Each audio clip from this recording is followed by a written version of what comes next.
पावसाचे 2 महिने संपलेत. आकडेवारीनुसार मराठा विभागात 59% पाऊस झाला. मात्र नद्या आणि धरणं अजूनही कोरडीच असल्याचं चित्र आहे. आता पुढचे 22 दिवस पावसाचा खंड राहण्याचा अंदाज हवामान तज्ज्ञांनी वर्तवला. त्यामुळे मराठवाड्यात चिंतेची परिस्थिती आहे. विशाल करोळे आमचे प्रतिनिधी आहेत, त्यांच्याकडून सविस्तर माहिती घेऊयात. विशाल, खरं तर पावसाळा सुरू होऊन 2 महिने झालेत, मात्र अजूनही 59%च पाऊस झालाय. सध्या नद्या आणि धरणांची काय स्थिती आहे?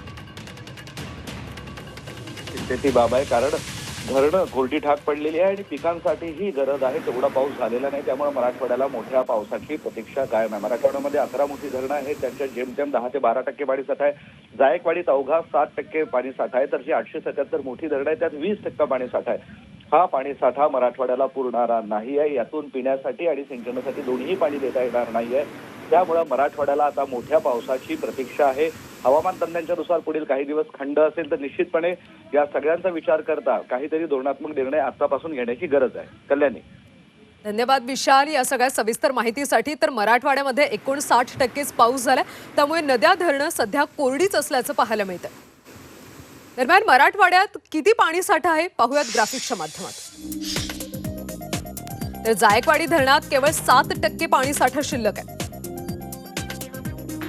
मराठवाडा विभागात 11 मोठे, 75 मध्यम तर 749 लघु प्रकल्प आहेत.